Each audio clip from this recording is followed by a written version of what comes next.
E depois de algumas baixas consecutivas, os preços da soja voltaram a subir na Bolsa de Chicago nessa quarta-feira e não terminaram o dia com baixas tímidas, não. Foram mais de 30 pontos de alta nos principais contratos. Tem um montão de coisas acontecendo no mercado. E claro que para isso, para a gente entender todos esses fatores, alinhá-los e saber como é que eles vão continuar impactando os preços, inclusive para o mercado brasileiro, é que nós chamamos Eduardo Vanin, analista de mercado da Agriinvest Commodities, para estar conosco nessa quarta-feira. Vanin, boa tarde, meu amigo, seja bem-vindo, é sempre um prazer ter você conosco. Boa tarde, Carla, boa tarde a todos, satisfação em falar com vocês de novo. Obrigada.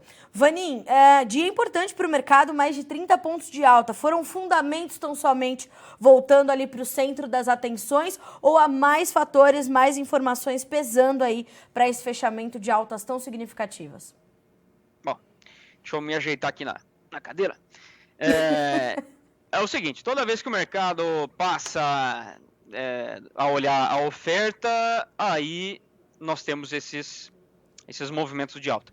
E quando o mercado se direciona à questão da demanda, aí nós temos, como nós vimos segunda-feira e terça-feira, movimentos de baixa.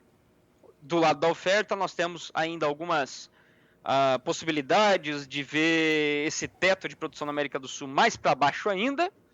E do lado da demanda, nós temos uma margem muito negativa na China, temos margem negativa ao redor do globo para a produção de carnes, tudo isso acaba impactando. Então nós temos esse balanço. De um lado a demanda muito ruim, sofrendo, e do outro nós temos a oferta que parece que pode ser ainda menor.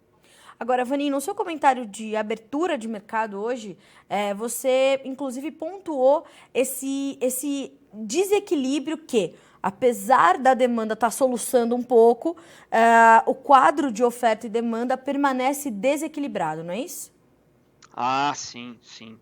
Nós vamos ter aí, durante todo o ano, uma necessidade de crescimento, de incentivo ao aumento da oferta, e para isso os preços têm que dar o sinal correto para o produtor.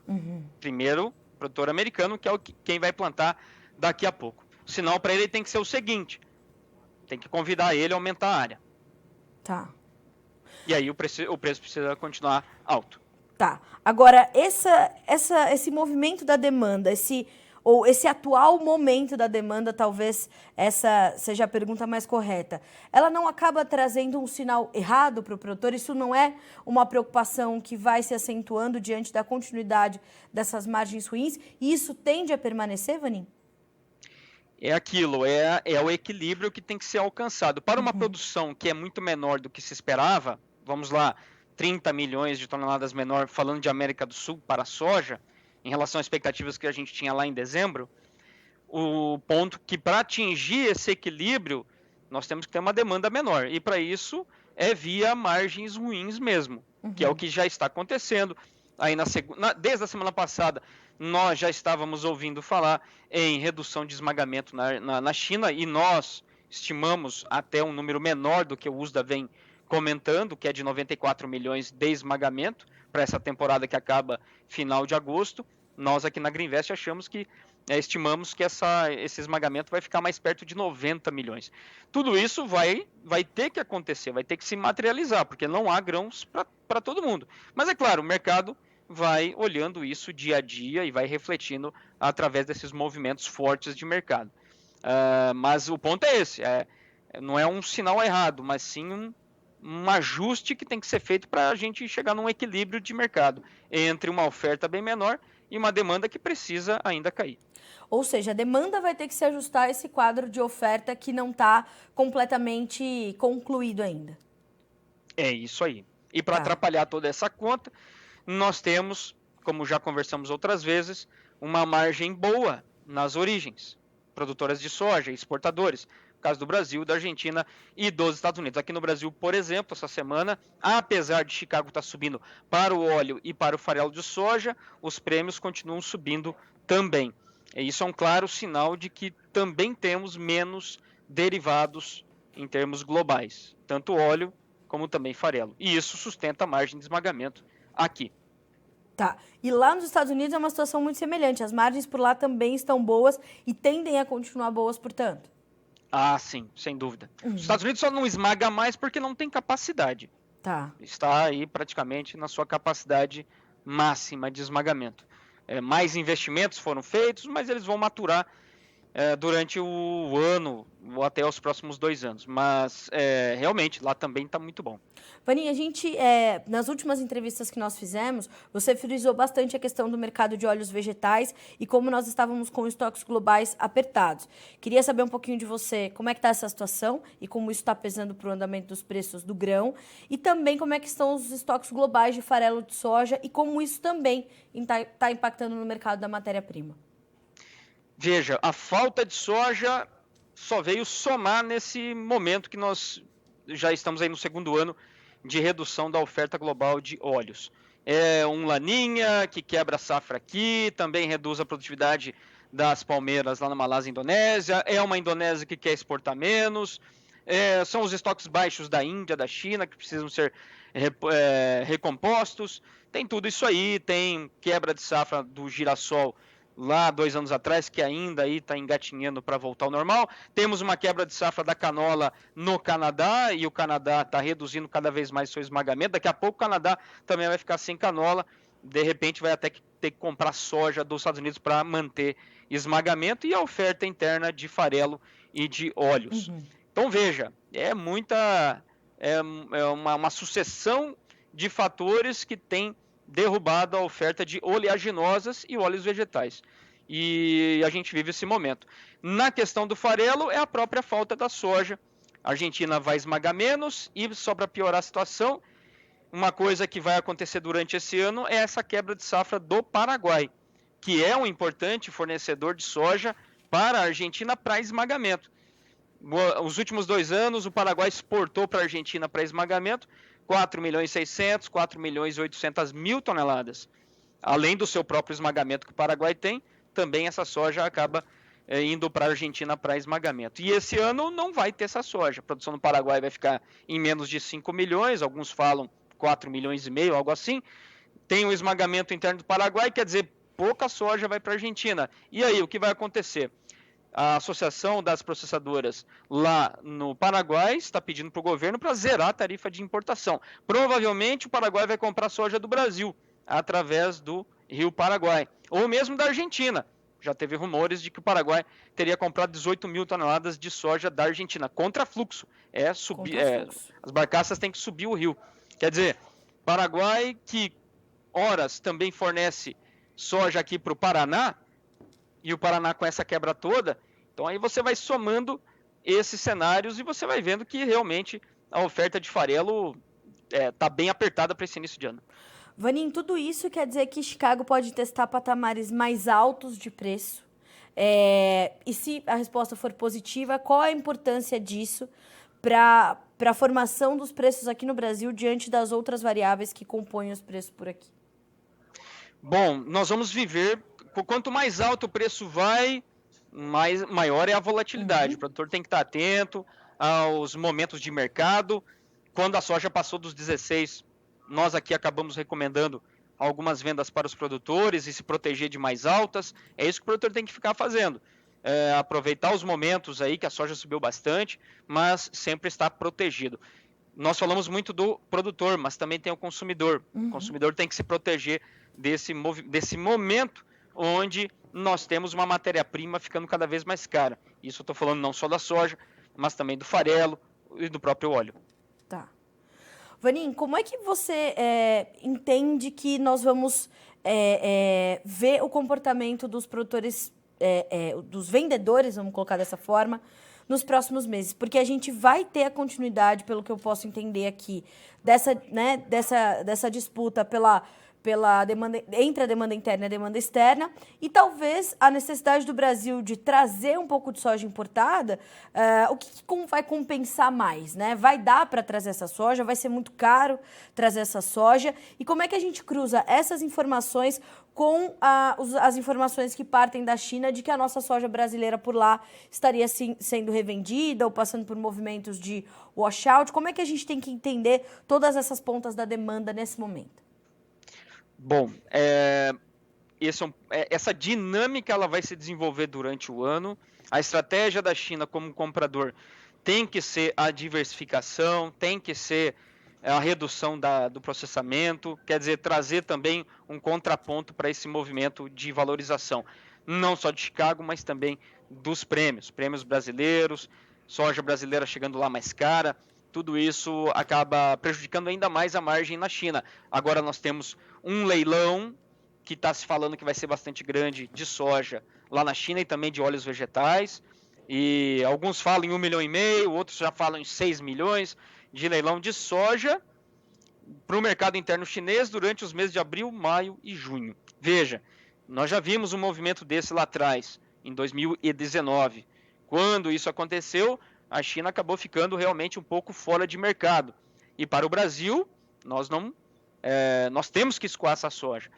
O produtor tem que ficar bem atento a essa questão da logística, porque muitas praças no Brasil não tem, o programa se fecha e só há a possibilidade de venda para o exportador. E se o exportador, vendo que a demanda lá no destino, principal destino do mundo, para a soja, morreu, então ele vai se voltar para a logística do milho, e aí o produtor pode ficar sem a liquidez para a soja. Isso é um risco. Cada produtor tem que olhar a sua realidade. O que eu diria mais importante nesse momento é fazer um planejamento e, nesse planejamento, se tiver que vender, fazer as coberturas de alta para participar lá na Bolsa de Chicago. Mas esse vai ser um ano bastante turbulento, onde o nosso principal comprador está com margens pelo segundo ano seguido ruins.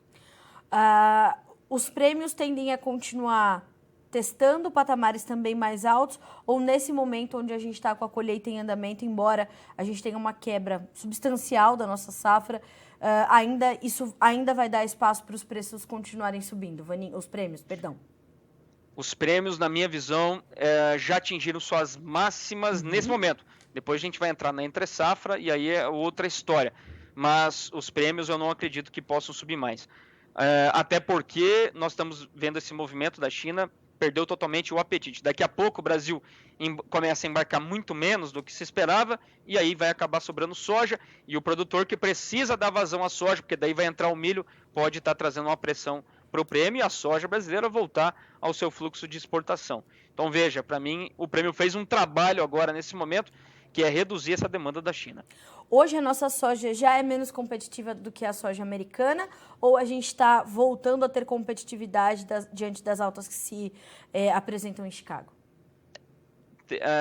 Ela voltou a ficar mais barata porque os prêmios caíram, mas esse revezamento ele está acontecendo. A China ainda está comprando alguma coisa nos Estados Unidos, mas de uma forma também muito lenta, já orientado muito mais lá para a safra nova, onde a margem seria um pouco melhor. Mas a resposta é sim, o Brasil voltou a ser mais barato. Tá.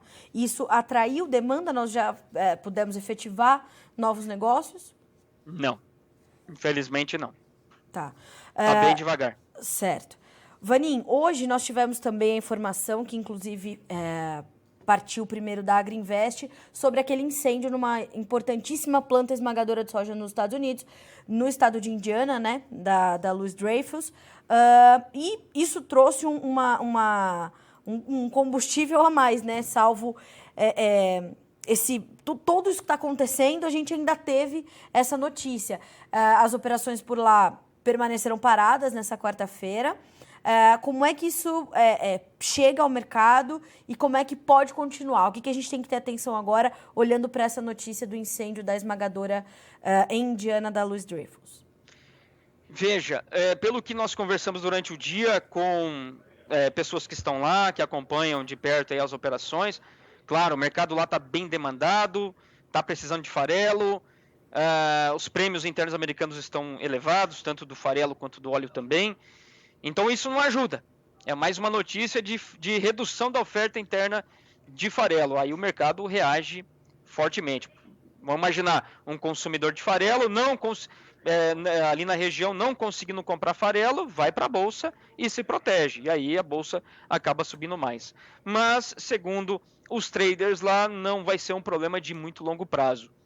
Não é um incêndio geral na planta toda, quer dizer, não houve a destruição da planta, mas sim numa parte da planta que pode ser consertada rapidamente ou ter alguma adaptação.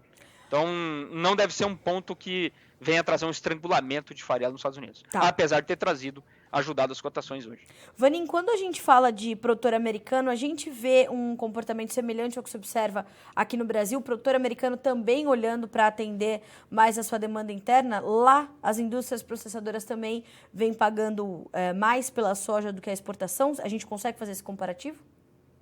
Sim, os prêmios nos Estados Unidos, os bases internos estão firmes, mas depende da localidade.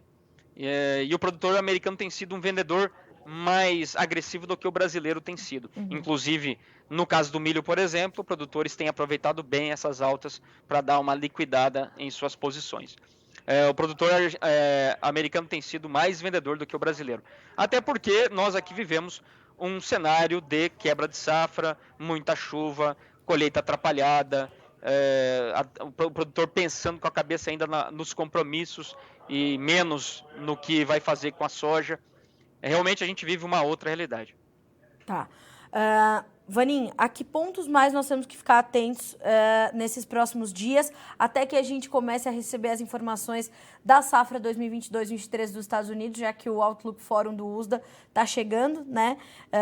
Semana que vem a gente já tem essa informação. Isso pode intensificar a volatilidade em Chicago? Com certeza vai ser muito acompanhado. De novo, é um ano super importante, mas esse ano acho que é mais dramático essa questão da área nos Estados Unidos, principalmente para a soja, precisa crescer. Vamos ver o que o USDA vai trazer nos seus modelos econômicos para a gente ter uma ideia, pelo menos, do que pode vir na intenção de plantio. Se bem que o USDA tem errado bem feio nos últimos anos essa intenção de plantio. Mas, sem dúvida, números a serem acompanhados. Agora, o outro ponto muito importante são essas previsões de clima mais quente, mais seco para a Argentina. Ainda tem soja lá que precisa de água. Rio Grande do Sul também, muita soja plantada muito no tardio, precisa de água ainda. E agora a gente tem esses 7 dias de novo, calorão, pouca chuva, a laninha não foi embora. Esse é o principal ponto que a gente tem que acompanhar, essas previsões agora para essa semana e para a próxima também. Tá certo. Eduardo, e não deixar de acompanhar, claro, como é que a China vai se comportar diante de toda esse encarecimento da matéria-prima. E aí vamos ver quanto que vai ser esse leilão de soja. Muita especulação, como eu falei, estimativas de 1,5 milhão, aí não seria muito, até 6 milhões. Aí poderia ser, aí é um número maior, poderia reduzir a demanda da China aqui para o Brasil. Vanin, esse comportamento da China, como a gente tem visto agora, essas compras mais lentas, né, muito mais pulverizadas, mais cadenciadas, se revezando entre Brasil, Estados Unidos e tudo mais, isso te surpreende de alguma forma, apesar, né, dessa baixa disponibilidade de soja aqui, a necessidade de olhar para o mercado americano, os demais comportamentos da China, né, te surpreendem de alguma forma?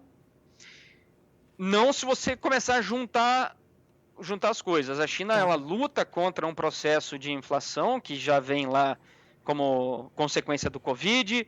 Tem tudo isso aí em jogo, os dados foram divulgados, pressão inflacionária. A China quer reduzir a pressão de alta dos óleos vegetais, ela já fez isso antes.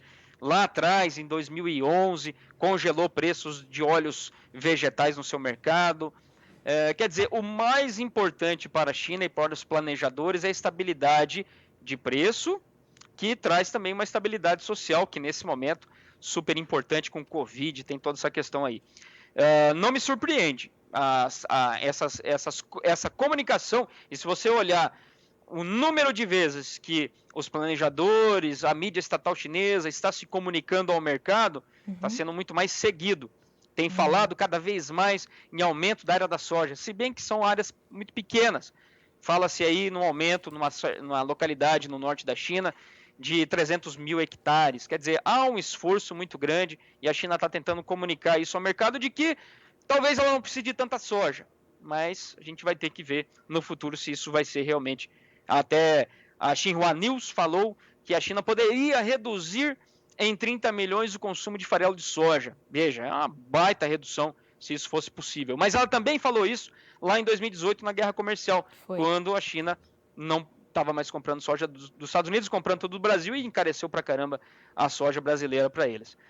Então, veja, faz parte do jogo da estratégia do comprador e do vendedor.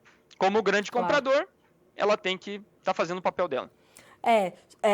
Surpreende no sentido de vai mesmo ou não vai, ou as notícias, mas quando parte do maior comprador mundial, faz bastante sentido se a gente coloca nesse contexto, e num contexto de uma oferta tão apertada, relações de estoque-consumo tão ajustadas, a China tentar também trazer certa pressão ao mercado, não, Vanin?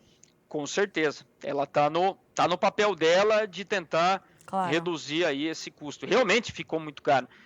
Você pegar aí 18 meses atrás, a soja chegava lá a $360, $380. Hoje está chegando aí nos picos a $700 por tonelada. Então, realmente ficou bem caro a soja. Pois é. Bom, Vaninha, a gente vai monitorar tudo por aqui, costurar todos esses pontos, acompanhar vocês, como eu sempre gosto de lembrar aqui, o aplicativo de vocês, né, o Agriinvest. Bacana, isso aí, entra lá, baixa o aplicativo Agriinvest Go. Viram, né? É simples, os super insights do mercado que eu sempre tento frisar aqui, não só quando eu entrevisto alguém da Agriinvest, mas no Bom Dia Agronegócio, falo quase todos os dias sobre esse aplicativo. Tenham sempre as visões diferentes e plurais sobre o mercado, isso faz total diferente na sua análise e nas decisões que você vai tomar, não é isso, Vanin? Perfeito, isso mesmo. Obrigada, viu, meu amigo? Um abraço para você, para o time da Agriinvest, até a próxima. Beleza, grande abraço a todos e boa semana, e fiquem ligados aí no Notícias Agrícolas, claro, tem que devolver, né? Obrigada. Bacana? Obrigada, Vaninha. Até a próxima. Grande abraço, até mais. Tchau, tchau. Até mais, tchau. Senhoras e senhores, todo o carisma de Eduardo Vanin, né? Como sempre, e eu sempre gosto de frisar, né? O Eduardo Vanin tem uma visão bastante particular do mercado, né? Fazendo todas essas conexões que não entram, às vezes, no dia a dia, né? No seu acompanhamento. Então, entender que os estoques de óleos vegetais da Índia, que é ali ao lado da China, um dos maiores importadores, o segundo maior, se não me falha aqui a memória, ou a China ou a Índia, o maior, e na sequência o outro país, mas enfim. Então, entendermos que nós temos baixos estoques de óleos vegetais de todas as oleaginosas no mundo todo. Esses estoques de farelo muito apertados também. A oferta de farelo global também é ajustada. E vai faltar soja para fazer mais farelo e mais óleo, porque as boas margens de esmagamento estão aqui. Então, a gente tem aqui nos Estados Unidos e na Argentina, nas origens, né? E lá na China as coisas estão complicadas, vai ter leilão de soja, tem um washout, tem revenda de soja.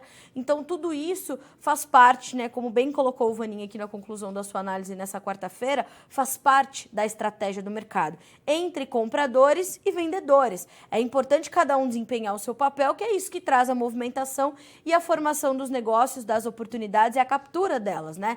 É disso que se faz um mercado de commodity, não é isso? Previsibilidade e opções de origem, né, de venda. Você pode vender para a China, você pode vender farelo, você pode vender óleo, você pode vender internamente. Então, saber usar essas oportunidades que o mercado lhe oferece é determinante. Mais do que isso, as ferramentas que você vai utilizar para fazer isso. Vai fazer hedge, vai fazer mercado de opção. O Vanin deu várias orientações aqui sobre o que é importante fazer agora diante do cenário que o mercado nos está apresentando aí, diante de todos esses fatores, como eu falei, que o Eduardo Vanin costura sempre com muita competência. Vamos ver como ficaram as cotações na Bolsa de Chicago nessa quarta-feira. Números na tela para você.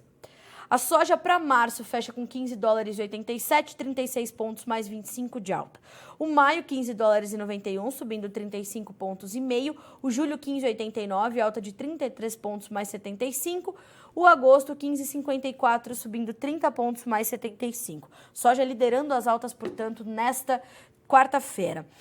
Seguimos com os preços do milho agora, também na Bolsa de Chicago. Nós temos o março com $6,47, o maio $6,45, o julho $6,40 e o setembro $6,05. As altas são de 4,75 a 9 pontos nos principais vencimentos. Preços do trigo agora.